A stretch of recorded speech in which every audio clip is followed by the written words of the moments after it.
Ah, je peux démarrer. Formidable. Eh bien, bienvenue à toutes et à tous pour cette conférence cadrée, encadrée, recadrée. Et je voudrais qu'on fasse un tonnerre d'applaudissements pour les sponsors, s'il vous plaît, car grâce à eux, vous avez droit à ce bel Agile Grenoble. Merci pour eux. Et vous pouvez continuer les applaudissements pour tous les gens qui sont en jaune, parce que grâce à eux aussi, on ne les voit pas, mais il se passe plein de choses.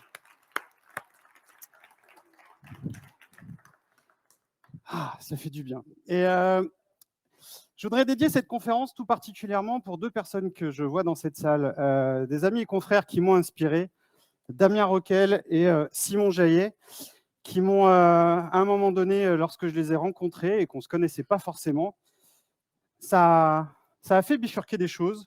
Et ce qui m'amène pour partie à cette conférence-là aujourd'hui. Messieurs, merci. Alors, je vais me présenter, je m'appelle Romain Couturier, à un niveau plus modeste que Yves Rossetti. Je m'intéresse particulièrement à ce qui se passe dans la tête des gens. Et ça a été notamment l'objet du renommage de ma société il y a quelques années maintenant, lorsque je suis passé à Supertilt. Je me suis dit, bah, tiens, qu'est-ce que j'essaie de faire finalement avec l'agilité, parce que c'est mon cœur de métier à la base. Et puis j'ai évolué, j'ai pas fait que l'agilité vous ouvre la porte lorsque vous parlez de complexité, de Kanban, de Scrum, de Product Owner, tous ces trucs-là, des trucs super complexes. C'est pas clair. Alors j'ai commencé à développer ce que je suis en train de faire là, ce qu'on appelle de la facilitation graphique, qui a été pour le coup un énorme tilt en ce qui me concerne. Et puis, j'ai complété aussi tout mon panel pédagogique avec ce qu'on va appeler la facilitation. Et c'est vrai que ça n'a pas été un parcours simple, cette facilitation. En fait, au début, je croyais que c'était super facile. Et alors, on va se donner une référence tout de suite. Hein. Si vous voulez démarrer en facilitation, il y a un bouquin à avoir, c'est Gamestorming. Il n'y en a pas 50, hein. C'est celui-là. Je n'ai pas dit que c'était le seul. Mais si on veut démarrer, c'est bien parce qu'il y a plein de recettes. Et c'est trop bien, Gamestorming. Du coup, c'est comme les Lego. Si tu aimes les Lego, bah, tu fais plein de combinaisons. C'est exactement ce que j'ai fait. Et au début, ça marche super bien. On prend des ateliers, on les combine ensemble. Ça marche jusqu'au jour où, ça, on ne le dit jamais, mais combien d'ateliers foirent? J'espère qu'il n'y a pas mes clients dans la salle. Je vous promets que je fais tout pour qu'ils réussissent. Mais j'ai eu un gros fail. Alors, ça remonte maintenant. C'était en 2014 ou 2015. Un atelier pas très compliqué hein, sur le papier. Je vous donne la recette. Allez, c'est cadeau, comme ça, vous pouvez le refaire. Je l'ai déjà fait plein de fois, ça marche. C'est un atelier voilà, on veut collecter le besoin. Donc, on fait un truc tout simple, ce qui s'appelle un Customer Journey. Voilà. L'idée, c'est de se poser la question d'un point de vue de ses utilisateurs, c'est quoi leur parcours tout au long de la journée. C'est pas hyper compliqué, hein. Ça prend un petit peu de temps. Une fois qu'on fait ça, moi, j'aime bien l'enchaîner avec un User Story Mapping. Je trouve que la sortie de l'un va bien avec l'entrée de l'autre. User Story Mapping, le célèbre atelier de Jeff Patton. Voilà. Il y a plein de variantes qui existent, il y a un super bouquin là-dessus. Super. Et puis, une fois que tu as User Story Mapping, voilà, bah, tu enchaînes avec un petit atelier de priorisation, ça détend tout le monde. Voilà. Histoire de mettre un petit peu de sel. Hein, tous ceux qui ont déjà fait ce genre d'atelier savent que c'est un moment un petit peu c'est délicieux, c'est un petit bonbon comme ça. Voilà. On peut le faire juste avant d'aller manger, comme ça anime bien le repas. On peut enchaîner évidemment avec d'autres ateliers, mais moi j'ai fait ça. Alors, sur le papier, franchement, c'était bien. Pas mal. J'étais même assez content. Je suis toujours fier de mes filages. Et puis, d'où vient le fail? Bah, tout simplement parce qu'il y avait une vingtaine de personnes, puis il y avait une personne qu'on attendait énormément sur cet atelier. Et en fait, on démarre. Hein. Moi, je démarre à 9h, 9h05. Ça se passe pas bien. Je le sens tendu, je le sens crispé. 9h15, on démarre le Customer Journey. 9h20, il prend la parole et il dit « Mais on a déjà fait cet exercice. On sait. » Ok. Tu me saoules. Tu me casses mon filage. C'est ce que se disent tous les fatigues. Enfin, on va pas se mentir. Je vais essayer aussi de vous dire ce qui se passe dans la tête, quoi. Parce qu'on est bienveillant, tout ça, mais c'est... En vrai, la personne qui intervient et qui te casse ta baraque, t'es pas que dans l'accueil. Hein. Enfin, ici, on peut se dire les choses, mais comme ça sortira pas ailleurs qu'ici, hein, éventuellement sur YouTube. Mais bon. Ouais, ça peut être pire, hein, je vous rassure. Ça, c'était que l'apéritif. Après, je lui ai demandé de passer au user story mapping. Alors, c'était à une époque où on travaillait encore beaucoup en physique. Donc, il y avait beaucoup de post-it. Moi, j'aime bien faire des tutos post-it. Il y a encore plein de gens qui ne savent pas se servir d'un post-it. Donc, généralement, ça fait son petit effet waouh. Là, j'ai complètement foiré mon effet. J'ai fait un bid. Et après, je lui ai demandé de coller des post-it. Et alors là, vous avez demandé à un chef de coller des post-it. C'était fini, je l'avais perdu. La journée s'est mal passée. Il y avait cette espèce de tension résiduelle très présente, omniprésente. Franchement, j'étais pas bien. Évidemment, quand j'ai quitté la journée, je me suis dit que c'était de sa faute. Parce que c'était comme ça que je raisonnais à l'époque. Je pense toujours aujourd'hui que c'était de sa faute. Mais il faut bien admettre que j'y suis pas pour rien. En fait, ce que cette expérience m'a permis de toucher du doigt, c'est un objet aujourd'hui que je chéris au sens premier du terme, et j'essaye d'être particulièrement attentif, ce qu'on appelle le cadre. Ce cadre, en fait, je me repasse le fil de la journée, et il y avait lui, et puis il y avait toutes les autres personnes. Enfin, je crois qu'on était une vingtaine, tout le monde avait envie de cette journée. Voilà. Lui aussi d'ailleurs. Et ce qui s'est passé, c'est qu'on n'était pas sur le même niveau de cadre. Alors, qu'est-ce qu'on entend par cadre? Pour essayer de poser une définition, cette notion de cadre va d'abord se comprendre par la notion d'espace. L'espace, il faut l'entendre au sens physique du terme. On était dans une petite pièce, 20 personnes. C'était pas... Voilà, dans une administration, on ne peut pas dire que c'était le royaume de la modernité, quoi. Les tables, c'était galère à bouger, il y avait beaucoup trop de meubles dans la pièce. Je ne sais pas si on a déjà vécu ça. Vous savez, je sais pas, ils avaient un rabais sur les meubles, ils ont tout acheté.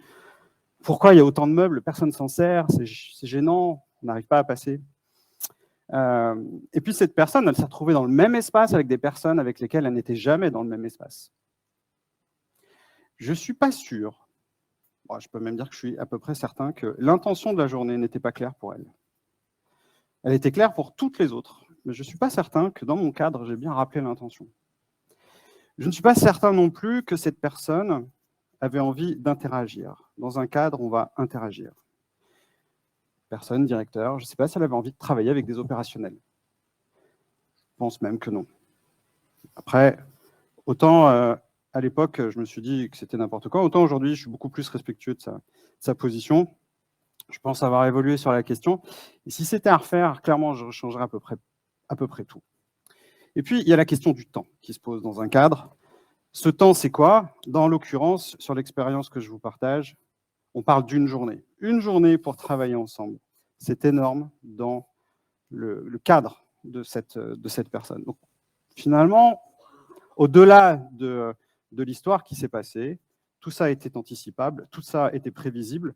Le cadre ne lui a pas permis de redescendre dans un espace commun. Et en fait, on s'est tous retrouvés dans cet espace commun, sauf lui, ce qui a augmenté encore plus les tensions. Pour traduire ça de manière concrète, je me suis outillé, et aujourd'hui, il y a un outil qui m'apparaît comme évident, comme nécessaire, on est nombreux à l'utiliser, ça s'appelle les 7 P. Alors, autant je suis friand de la traduction française, et on ne remerciera jamais assez Fabrice Semetti de tout le travail de traduction qu'il fait, mais je vais quand même m'attacher à la version anglaise. 7 P, c'est préparer une rencontre, préparer un moment, préparer un temps, en se posant 7 questions. Le premier, c'est quel est le but? En anglais, on dit purpose. Vous allez voir, ce n'est pas révolutionnaire, c'est des choses qu'on se pose, c'est des questions assez courantes. Deuxième P, le public. Qui est-ce que j'accueille? Et là où ça devient intéressant, c'est qu'à l'issue de cette conférence, certains verront ça juste comme une checklist et d'autres verront comment est-ce qu'on fait communiquer les différents P entre eux. Par exemple, est-ce que le public est accordé avec le but? Dans mon expérience, vous avez vu que non. En anglais, on dit process. Alors, en français, on pourrait dire filage, déroulé, atelier, programme. Nommez-le comme vous voulez. En gros, c'est la succession des activités. Qu'est-ce qui va se passer? Et là encore, c'est intéressant parce que est-ce que les activités qu'on va proposer soutiennent l'objectif? Est-ce que les activités sont faisables par les personnes? Et ça nous interroge notamment en tant que facilitateur lorsqu'on accueille des personnes à mobilité réduite. Mais il n'y a pas que le champ du handicap, et on le verra tout à l'heure quand je parlerai du distanciel. Tout ça, ce process doit permettre d'arriver à un livrable, à un ou plusieurs livrables. Qu'est-ce qu'on va produire? Ça peut être quelque chose de physique, de tangible, ça peut peut-être être tout simplement un plan d'action, une décision. En tout cas, ça ne peut pas être rien. Pour certaines demandes d'ateliers, d'animation d'ateliers, c'est très compliqué d'identifier le livrable. D'ailleurs, bien souvent, le produit, c'est l'objectif. Du coup, si mon produit, c'est l'objectif, et que mon objectif ne peut donc pas être le produit, quel est l'objectif?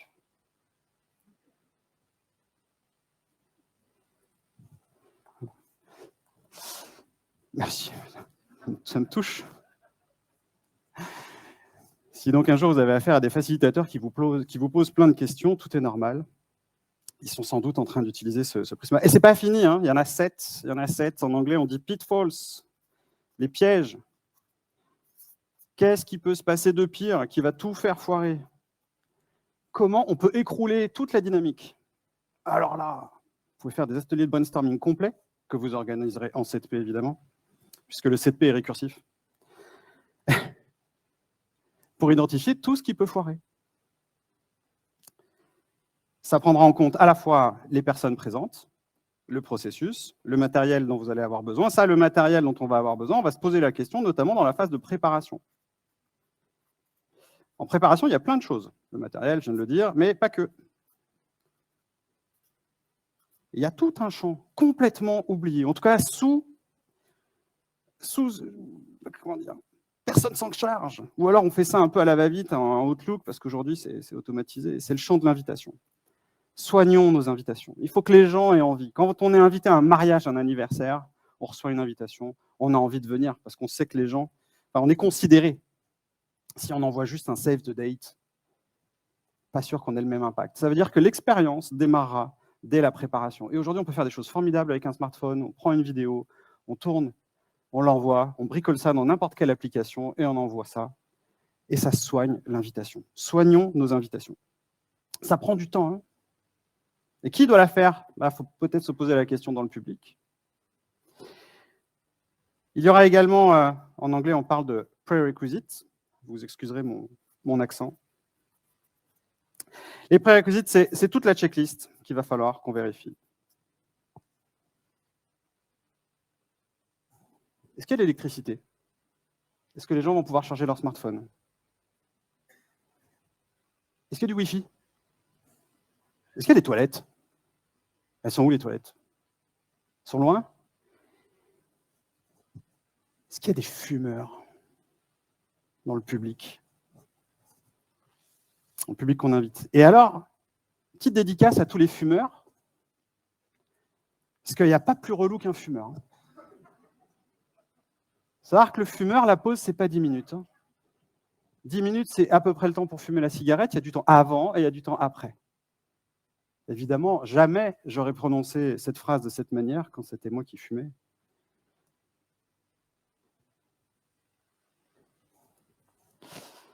En plus, un fumeur, ça pue de la gueule.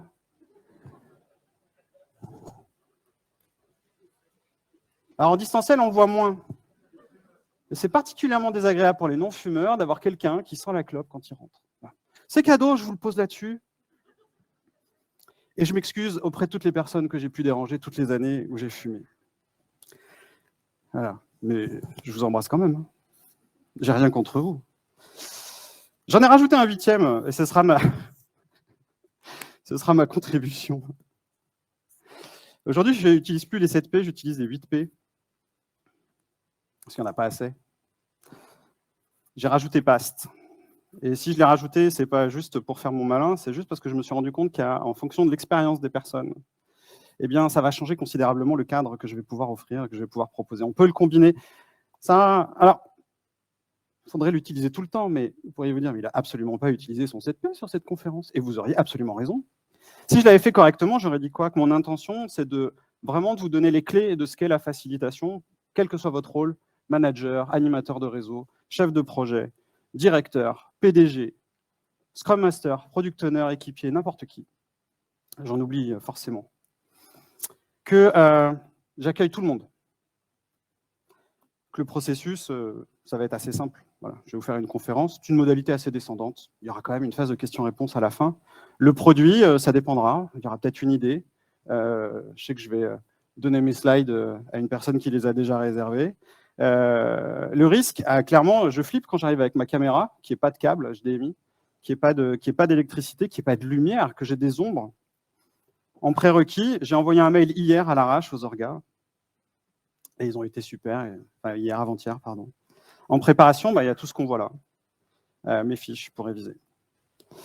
Dans le déroulé, j'aurais dû aussi vous préciser que lorsque vous verrez des slides en bleu, c'est les slides d'ouverture et clôture. Lorsque vous verrez des slides en vert, c'est que je parle de cadrer. Lorsque vous verrez des slides en jaune, ce sera sur encadrer. Et lorsque vous verrez des cadres en rouge, ce sera pour recadrer. Et toutes les personnes qui sont en sketchnote ou en scribing auraient aimé avoir cette information avant que je démarre. Petite dédicace à tous les orateurs qui n'annoncent jamais leur plan en ouverture de session, et je m'inclus dedans. Des cadres, il y en a plein, ils sont connus, voilà, il faut pouvoir s'adapter. Alors, on repart en distanciel, ça c'est chouette. Donc, il y a tous c'est pas la même chose d'organiser une réunion. C'est pas la même chose qu'une formation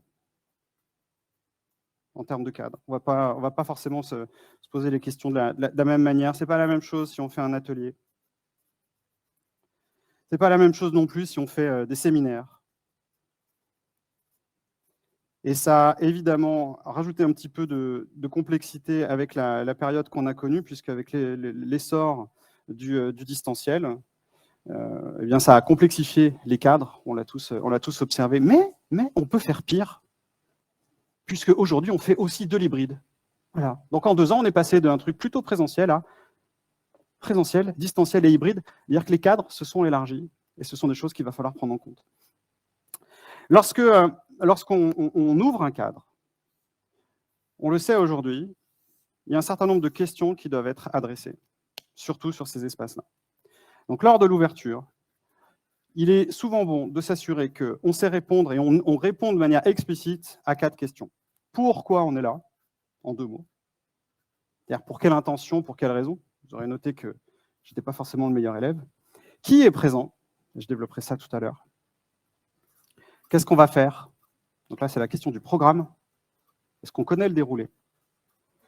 Et la question de comment on va s'y prendre. Et ça peut être particulièrement stressant pour un certain nombre de personnes de ne pas avoir accès aux réponses à ces questions. Pas étonnant donc que certaines personnes n'apprécient pas certains cadres. Sur le comment on va s'y prendre, il est souvent recommandé de fixer un certain nombre de règles. On parle de poser les règles du cadre. Alors, je vous cite les miennes, mais évidemment, vous pourrez compléter avec les vôtres. Il y en a plein. J'entends souvent que la bienveillance est souvent un mot valise, souvent mis à mal. Moi, je la mets parce que je l'attends avec sincérité. Bon, même si ça n'a pas plus d'effet, juste parce que je l'écris au tableau. Hein. Mais en tout cas, c'est posé. Les règles, l'intérêt, c'est qu'on va pouvoir s'y référer. Si on ne pose pas les règles du jeu, on ne peut pas s'attendre à ce que les gens jouent le même jeu que nous. On va donc poser des règles d'écoute. Oh, ça, c'est bien. Voilà, on va s'écouter. On va écouter avec attention. Et on va parler avec intention. En anglais, c'est délicieux, c'est « listen with attention, speak with intention ». Ça tabasse, je trouve. Enfin, vous rigolez, mais quand je le pose en atelier et que c'est sérieux, les gens ne rigolent pas du tout, ils ne comprennent pas. Ils me disent, ok, très bien, quand est-ce qu'on démarre surtout? Quand est-ce qu'on colle les post-it? Je mets aussi beaucoup d'autorisation. Alors, moi, je ne me prends plus la tête maintenant. Je dis, voilà, vous avez le droit de tout faire. Vous avez besoin de faire une pause technique, faites la pause technique. N'attendez pas la pause. Tu as besoin de fumer, va fumer. Tu as besoin d'aller manger, va manger. Tu as besoin de prendre un café, tu as besoin de parler, parle. Voilà. Par contre, dans le respect du cadre et des gens qui sont présents. En gros, je donne un maximum de liberté. Et je sais que parmi les confrères, je le fais parfois, il y en a qui vont introduire la règle du jeu. J'aime bien le jeu de mots, parce que la règle du jeu, ça pose cette idée de je vais parler en mon nom. Il en manque énormément. Et il arrive parfois des choses étonnantes. Alors, la plupart du temps, il ne se passe rien, en fait, quand je pose ça, les gens disent OK. Mais sur un atelier, il y a un client qui m'a dit alors, on va rajouter une règle. OK, très bien, laquelle? Alors, nous, on s'autorise à remettre en question les décisions qui ont été prises lors du dernier atelier. Ce qui veut dire que on ne sera peut-être pas forcément d'accord avec ce que nous-mêmes, on va décider à la fin de l'atelier. OK. Écoutez, vous savez quoi? Je vais le poser et puis vous vous débrouillez avec ça. Hein, je ne sais pas quoi en faire. Et en fait, on va voir que ça n'a pas d'importance que je ne sache pas vraiment quoi en faire. Ce qui m'intéresse à ce stade-là, lorsque j'ouvre et que je pose les règles, c'est de garantir une chose essentielle que je ne prenais pas en compte, et aujourd'hui j'y mets énormément de temps, c'est la sécurité émotionnelle. La sécurité émotionnelle de chacune des personnes. Et lors de la conférence d'Alexandre Boutin, lors de sa keynote, il y a une chose, moi, qui m'a un rappel évident. Chaque personne est importante, et c'est sans doute ça que je reprends là. Chaque personne, sa sécurité émotionnelle, c'est un ensemble de deux choses. La sécurité émotionnelle, je l'ai encore plus comprise avec un jeu. J'ai eu la chance d'en trouver un exemplaire sur Internet. Ça s'appelle le jeu du Tao. C'est un jeu absolument fabuleux que je continue d'apprendre depuis des années. J'en anime une session par an quand il y a un Agile Game France. Une partie, ça dure minimum 3-4 heures. C'est comme une partie de risque, sauf qu'on parle de soi. Et c'est sans doute un des jeux qui m'a le plus appris. Ouh, elle est bien foirée, ma main. Allez, c'est pas grave. Vous comprenez pourquoi j'ai mis la bienveillance dans le slide d'avant, hein? Parce que si elle n'est pas là, la bienveillance... Donc la question de la sécurité émotionnelle va se jouer sur deux axes. Il y a ce que j'amène. Et ça, on pourrait poser la question de ce que j'amène. Alors souvent, les gens ils disent bah, « moi, qu'est-ce que tu veux que j'amène ?» Ils ne sont pas forcément éduqués à ces questions-là. C'est vrai que ce n'est pas évident. Hein. Par contre, quand on leur dit ce que j'attends des autres, ça, il y a du monde. Voilà. Donc ça peut être un mode de fonctionnement, de dire plutôt que de savoir ce que tu es capable d'amener, qu'est-ce que tu attends des autres? Et là, ça peut varier. Hein. Il peut y avoir plein de choses intéressantes. Avec les publics ingénieurs, c'est plus difficile. Parce qu'on est plus sur de l'ingénierie et moins sur l'expression des émotions. Et franchement, je comprends que ce soit difficile. Cette sécurité émotionnelle, elle me permet déjà de mettre le doigt sur un élément essentiel qui s'appelle le cadre de référence. Le cadre de référence, c'est quoi? C'est tout ce qui fait nous sommes ce que nous sommes. Alors, ça se joue par plein de choses. Il y a nos jugements, nos valeurs, nos croyances, nos habitudes, notre histoire. Et ça fait une masse d'informations considérable. Il y a plein de modèles qui existent là-dessus pour comprendre les cadres de référence. Moi, en tout cas, je m'en sers. Je m'en sers pour savoir un petit peu qui est là. Et ce n'est pas évident de savoir qui est présent dans la pièce. Parce qu'en fonction du cadre de référence de la personne, elle ne va pas recevoir les informations de la même manière. Par exemple, j'ai plein de personnes qui me disent « Ah ouais, moi, je suis hyper visuel. » Ouais, ok. Comment tu le sais? T'en sais rien, mais la personne dit qu'elle est hyper visuelle. Il n'y en a pas qui disent la même chose en disant « Ah, moi, j'adore écouter des heures des gens. » Alors que c'est faux, il y en a qui adorent passer des heures à écouter des gens. D'ailleurs, là, vous êtes en train de m'écouter, je vous remercie. Il y en a qui ont plutôt la dalle. Et on sous-estime complètement les activités qu'on positionne de 11 h à midi, voire 12h30, voire 13 h, et les reprises, les phases digestives. Combien de gens se sont endormis juste après avoir mangé? Non, c'est vrai. Moi, si j'étais à Agile Grenoble, la conférence de 14 h, j'irais dans l'auditorium parce que c'est les sièges les plus confortables. Et franchement, pour être passé à 14 h un jour à Agile Grenoble, eh ben, c'est pas évident. Bon, tous ceux qui connaissent le VACOG ont reconnu les 5 canaux de la communication. Si j'étais facilitateur, comme j'ai aucune idée de comment les personnes vont recevoir l'information, je vais essayer d'imaginer un filage qui va me permettre d'adresser l'ensemble des canaux de communication de chacune des personnes. Comme ça, je suis à peu près sûr de taper juste, puisque j'en sais rien en fait. Je ne connais pas le cadre, je ne connais pas votre cadre. Au mieux, vraiment, si on se connaît très bien depuis longtemps, je peux imaginer le cadre, mais même en fonction de la journée, je ne peux pas tout à fait savoir combien de temps, dans quel état, dans quelle énergie vous êtes. Donc, on va passer, je ne vais pas m'appuyer sur des process comme des MBTI, des DISC, qui sont des outils hyper intéressants. Je vais en utiliser un truc tout simple qui s'appelle EAVP. Voilà, c'est un petit exercice que vous pouvez faire. Vous le faites demain. La première question que vous posez, ça, c'est qui est là? Qui est explorateur dans la salle? Qui est explorateur parmi vous? Qui vient avec ce sens de l'exploration? En gros, il peut se passer n'importe quoi. J'adore les explorateurs. Ils ont une énergie dingue. Et quand il n'y a que des explorateurs dans la salle, ils ont beaucoup trop d'énergie pour moi. Je crois que c'est les pires. Parce qu'on a l'impression d'être dans une cour de récré. C'est bien, mais à 9 h, je suis fatigué en fait. À 10 h, quoi. La première pause. C'est hyper dur de réguler des explorateurs. Mais il y en a d'autres. Hein. Moi, mes préférés, mes chouchous, c'est les acheteurs. Ceux-là, je les aime bien, ils sont un peu coriaces. Un acheteur, il arrive, vous êtes peut-être comme ça d'ailleurs, en disant « Ok, je viens, mais j'arrive avec un esprit critique. Je ne vais pas acheter n'importe quoi. Par contre, l'acheteur, quand il achète, attention, il achète. Et il claque. Par contre, s'il n'achète pas, là, c'est pas rigolo. L'acheteur doit être convaincu. Avec l'acheteur, on va pouvoir débattre. Et donc, si on est sur le bon niveau d'écoute, ce sera cool.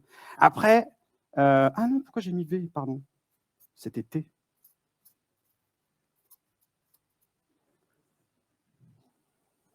Statistiquement, vu le nombre que vous êtes, il y en a un ou une qui arrive en mode touriste.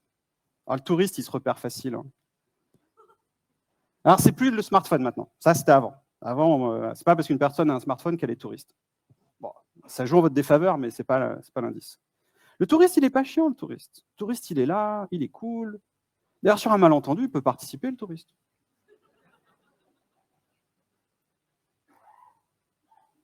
Souvent, le touriste est un peu à la rue aussi. Qu'est-ce qu'il s'est dit? Pourquoi? Il s'interrompt facilement, le touriste, il est perdu. Voilà. Mais il est rigolo, moi je l'aime bien. Et puis, il n'est pas relou, il faut le dire ce qui est. Quoi. Un touriste, il ne t'embêtera pas dans ta session. Ce n'est pas le cas de lui, là.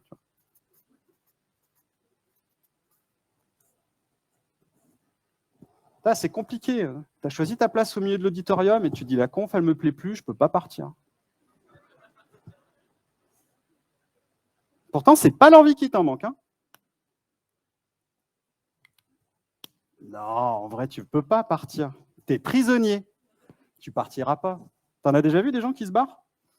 Jamais, donc tu ne le feras pas.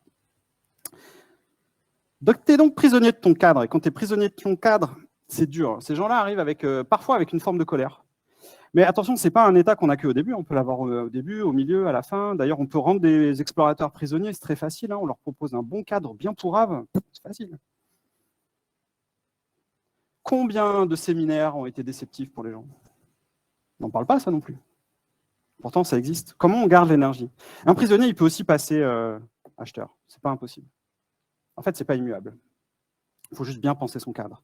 Et donc, pour revenir sur cette question de la sécurité émotionnelle, on peut utiliser un autre outil qui est très facile, qui invite les gens à parler, c'est d'utiliser la météo visuelle. Météo visuelle, vous pouvez aller sur mon site, j'ai mis un exemple téléchargeable.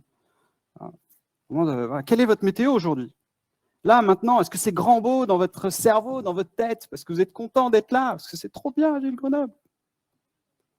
Ouais. A priori, vous n'avez pas beaucoup de vitamine D. Hein.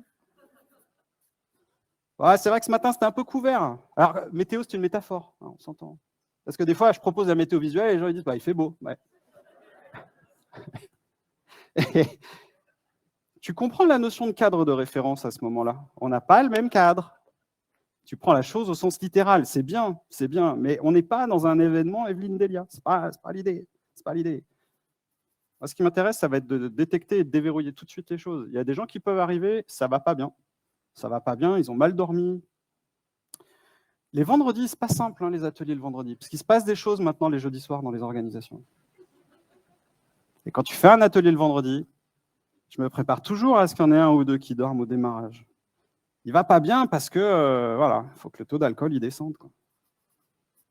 C'est à prendre en compte dans le cadre. Et alors, les séminaires le week-end, c'est compliqué. Et puis, il y a des gens qui peuvent arriver, ça va pas bien. Moi, il m'est arrivé une fois d'avoir une personne qui est arrivée dans cet état-là parce qu'elle avait raté la vente de sa maison. Je peux vous assurer qu'elle était vénère. Et elle arrive avec cette énergie négative. Et donc, la première question qu'on va lui poser derrière, c'est qu'est-ce qu'on peut faire pour toi? Et donc, si je ne pose pas cette question sur un atelier particulièrement complexe, je ne sais pas où j'en suis, donc je ne sais pas si je peux embarquer les gens. Et il m'est aussi arrivé une fois de dire, comme l'énergie n'était pas bonne, je vous propose d'arrêter l'atelier. Parce que tout le monde avait voté en bas. Il était 9h15, on devait passer une demi-journée. À 9h15, j'ai officialisé la fin de l'atelier. Alors, ça a bousculé un petit peu tout le monde. Moi, j'aurais dit, les conditions ne sont pas réunies, vous n'êtes pas en capacité de le faire, à l'évidence. Donc, moi, je n'ai pas envie de vous forcer à faire un exercice que vous ne pouvez pas faire. Ils ont pris une demi-heure, c'était un peu long, mais bon. Et à la fin, ils sont revenus, ils ont dit, non, en fait, on va le faire. Ouais.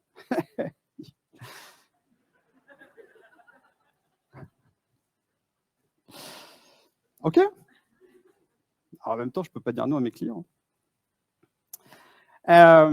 Ces mêmes questions, on se les pose aussi en distanciel. Le distanciel, moi, j'adore le distanciel. Alors, je sais que ce n'est pas l'idée, franchement, je kiffe. Et sincèrement, hein, je pense que je n'ai pas dit ça en mars et avril de l'année dernière. Je n'ai pas pensé ça tout de suite, notamment lorsque j'ai fait face à le phénomène majeur que j'ai arrêté avec tous ces gens qui n'allument pas la caméra. Ah, ma caméra, elle ne marche pas. Mytho. Ah, où est-ce qu'on allume la caméra? Arrête, zoom, tu le sais que le bouton il est en bas à gauche. Zoom, Teams, on les connaît. Alors, c'est pas vrai en fait. Je plaisante, mais c'est pas vrai. C'est pas vrai. Il y a plein de gens qui ne peuvent pas allumer leur caméra parce qu'ils ne comprennent pas les instructions. Je trouve que et ça m'a énormément structuré dans mon approche de facilitation. Et pourquoi je kiffe le distanciel? Parce qu'on ne peut pas faire 50 000 choses en distanciel. La consigne en distanciel, elle est simple, c'est une consigne à la fois. Allumez votre micro. Tant que les gens n'ont pas allumé leur micro, ce n'est pas la peine de dire allumez votre micro et votre caméra. Il y a des gens qui sont perdus. Et des gens qui ont un cerveau qui fonctionne normalement. Et qui sont très bien. Et du coup, ce fractionnement de l'interaction, je le trouve hyper intéressant parce que c'est très clair, c'est très fluide, c'est très efficace. Et je trouve que le distanciel, malgré évidemment toutes les difficultés et les drames, il ne s'agit pas de minimiser ça, mais le peu de positif qu'on peut retirer de cette période, c'est ça. Et ça, vous pouvez retrouver des instructions dans les approches FALC, faciles à lire et à comprendre. C'est plutôt des approches qui sont dédiées aux personnes en difficulté mentale, des personnes handicapées. Et je trouve que c'est hyper enrichissant d'aller voir ça. Et c'est notamment remis dans d'autres approches. Si vous êtes familier du Lego Serious Play, le Lego Serious Play inclut la notion de courbe d'apprentissage. Parce on ne peut pas demander à des gens de savoir se servir d'un certain nombre d'outils s'ils ne l'ont jamais fait. Et souvent, les cadres sont construits à notre image et pas à l'image des personnes qui sont présentes à l'intérieur du cadre. On va donc essayer de ne pas présupposer des capacités des gens. Travailler sur Miro, travailler sur Mural, c'est compliqué. Et sur cette question de l'anonymat à distance, il faut savoir que la loi, aujourd'hui, ne joue pas. Voilà, elle interdit. On ne peut pas obliger quelqu'un à allumer sa caméra. La loi l'interdit. Donc, au mieux, les gens peuvent le faire. Et s'ils ne le font pas, eh bien, c'est à moi de m'adapter. Ça veut dire que dans tous mes ateliers, je travaille mon cadre, et le cadre va forcément avec la question de la posture. La posture, ce n'est pas compliqué, il y en a deux. Il y a ce qu'on appelle la posture basse et la posture haute. Pour bien comprendre la différence entre les deux, On va se donner un petit exemple. On va faire un atelier post-it. Atelier post-it, c'est l'exercice. Voilà, on a tous fait des ateliers post-it. Personne ne s'est formé au post-it, mais c'est pas grave. On fait des ateliers post-it depuis la nuit des temps. Voilà. C'est à peu près un truc empirique. Et donc, la posture haute dans un atelier post-it, c'est quand tu fais les post-it à la place des gens. C'est quand les gens ils écrivent quelque chose et que tu vas bouger. Alors, oui, non, pardon, j'ai oublié. Dans un post-it, à un moment donné, on fait des patates. On fait toujours des patates avec un atelier post-it. Voilà. La différence entre la posture haute et la posture basse, la posture haute, c'est toi qui vas faire les patates. La posture basse, c'est toi qui demandes quelles sont les patates. En posture haute, c'est toi qui vas manipuler les post-it. En posture basse, tu ne les touches pas. Qui touche les post-it des gens? Ouais, mais si je ne les touche pas, ça avance pas. Et oui. On comprend bien donc que cette posture basse, elle est complexe. Alors la posture basse, on s'entend, c'est une posture basse sur le fond, sur les décisions. Le jour où j'ai compris que je n'étais pas responsable de ce qui se passe à l'intérieur d'un atelier, ça m'a libéré. Je ne suis même pas responsable de ce qui sort. C'est-à-dire que si un groupe n'arrive pas à produire le livrable, ce n'est même pas ma responsabilité. Et j'arrive à le vendre. Il y a même des gens qui me font confiance pour ça. C'est fou, hein? Parce qu'en fait, je reste quand même en posture haute en tant que facilitateur. Je suis en posture haute sur le temps, sur l'agenda, sur mon déroulé, sur les règles. Quand les cadres sont trop gros, il y a beaucoup trop de personnes, on envisagera la délégation des rôles et des responsabilités parce qu'évidemment, on pourra difficilement tenir l'ensemble de ces rôles tout seul. La posture basse, c'est la culture, le développement de sa culture basse. C'est vraiment l'exercice de la responsabilisation du groupe. Et c'est dur parce que ça fait appel à notre propre cadre de référence. Je ne vais pas vous mentir, moi j'arrive de format d'atelier où je faisais tout de bout en bout. Et donc c'est très difficile, et j'ai encore des relents comme ça, une espèce de spasme, de contrôle qui arrive, on dit « Ah !» Et donc il faut que je lutte de tout mon être pour ça.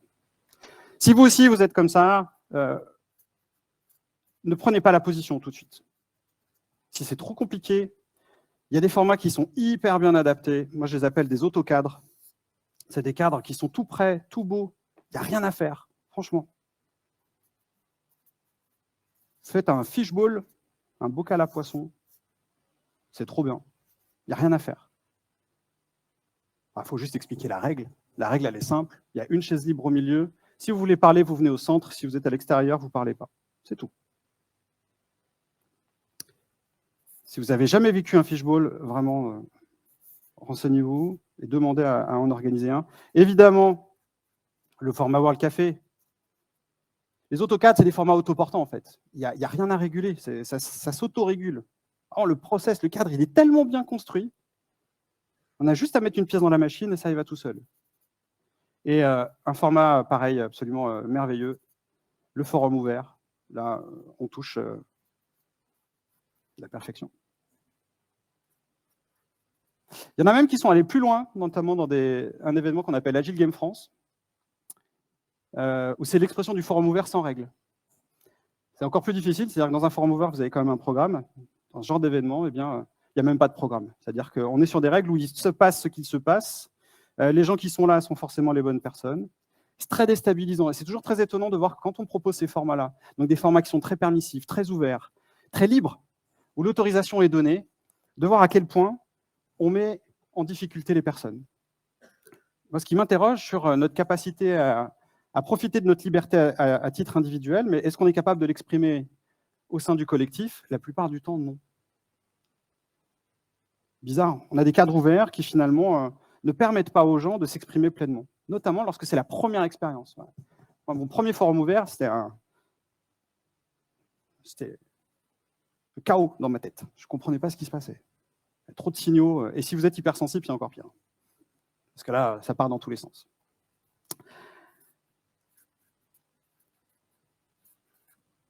Les AutoCAD, c'est bien, ça se recadre tout seul. Après, si vous voulez recadrer un groupe, il faut savoir poser des questions. Ah, les questions, on en parle beaucoup. On peut s'inspirer des techniques de coaching. Évidemment, il y a des questions ouvertes. Voilà, ça, c'est bien.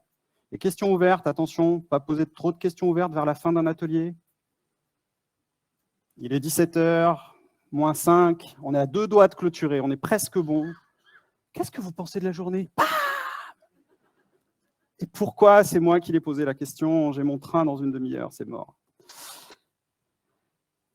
On s'appuiera aussi sur des questions fermées. Les questions fermées, franchement, c'est pratique. Une question fermée ne peut pas être... Est-ce que vous ne pensez pas que... Voilà, si vous avez des bons exemples de ce qu'il ne faut pas faire, je pense qu'il y a plein de journalistes qui posent de très mauvaises questions. Non pas que ce soit de mauvais journalistes, c'est juste que les questions sont à peu près ce qu'on ne veut pas faire.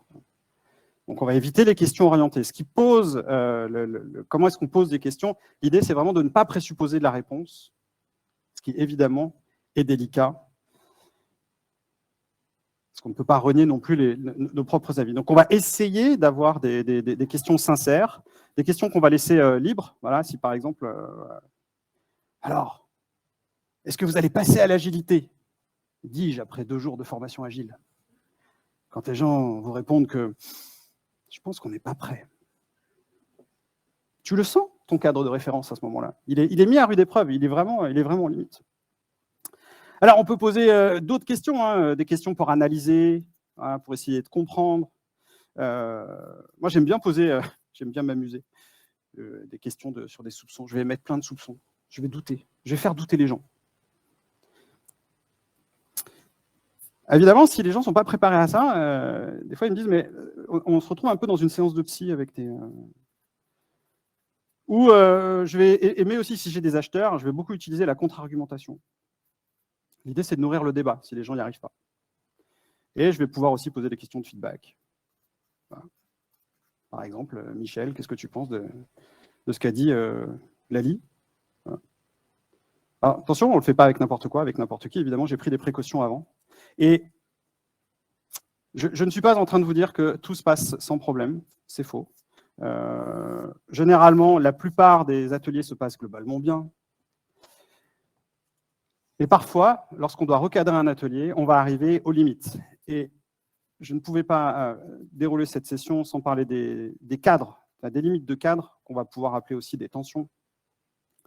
Qu'est-ce qui se passe quand un atelier vraiment part sur de mauvaises bases? Aujourd'hui, et peut-être parce que j'ai gagné en maturité aussi, et que c'est peut-être plus facile de le dire, je ne l'aurais sans doute pas fait avant, aujourd'hui, je m'autorise à interrompre. Interrompre les personnes.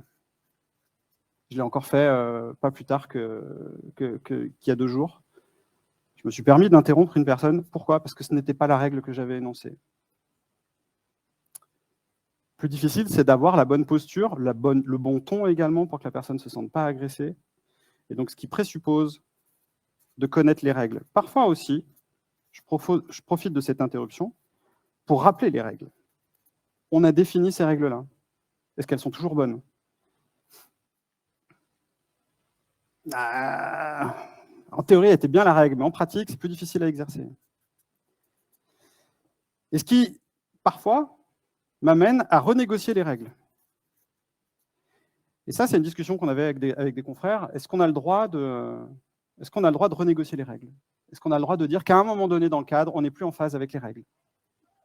Alors, il y a tout un tas de raisons qui font qu'on ne le fait pas, notamment l'exercice des biais cognitifs, la pression sociale et tout un tas de choses. Vous pouvez aller regarder le codex des biais cognitifs là-dessus. C'est absolument passionnant de voir comment on est pris là-dedans. Et c'est vrai que c'est très difficile à un moment de dire je ne suis pas à ma place ici. Il y a plusieurs difficultés. La première, c'est le dire. La deuxième, c'est s'assurer que le message sera reçu de la bonne manière. Et évidemment, en fonction des personnes qu'on a, ce n'est pas toujours le cas. On utilise beaucoup le terme de l'exigence. On entend clairement une vague monter autour de la communication non violente. Elle était énorme, mais elle va être de plus en plus. Elle s'affirme de plus en plus. Recevoir un message dans le sens où c'est la personne qui dit qu'elle est prisonnière, elle n'est pas prisonnière de nous, elle est prisonnière du cadre.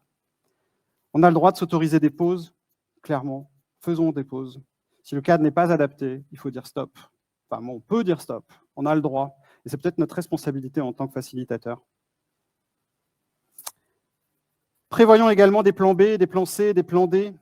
Non, un atelier, ce n'est pas comme l'agence tout risque. Non, ça ne se passera pas comme le plan A. Je n'ai jamais fait un atelier qui s'est déroulé comme le plan A. Oui, il faut préparer. Absolument, il faut se préparer. Et je suis aussi un fervent défenseur de l'adaptation, voire de l'improvisation dans certains cas. Improvisation ne veut pas dire amateurisme, ça demande beaucoup de travail, au contraire. Et évidemment, parfois, on arrivera aux limites. Et sans doute qu'il faudra aller chercher des ressources, que je suis actuellement en train de creuser autour de la médiation.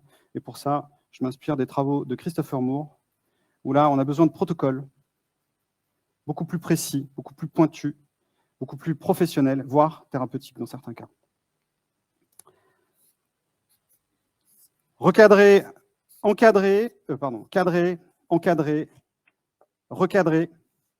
C'est un exercice d'équilibriste, vraiment. C'est un métier qui n'est ni magique, ni vraiment scientifique. C'est un petit peu un mélange des deux. C'est un mélange de savoir-faire, un mélange de lâcher prise.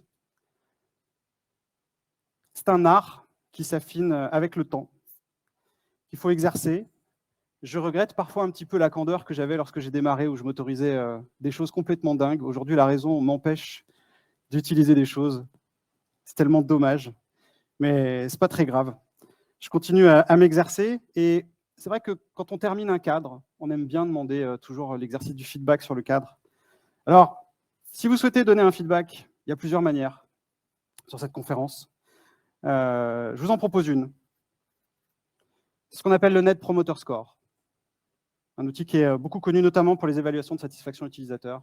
Quelle que soit la note que vous donneriez sur cette conférence de 0 à 10, 10 étant peu probable, mais flattera mon ego évidemment. Je vous invite à m'envoyer et à me transmettre. Qu'est-ce que vous mettriez pour que j'obtienne la note de 10? Vous pouvez me transmettre ça soit sur les réseaux sociaux, soit par mail. Restons en contact. Et surtout, je vous remercie infiniment de m'avoir fait le plaisir d'être avec moi. Et si vous souhaitez que je complète des éléments, je compléterai avec grand plaisir. Un grand merci à vous.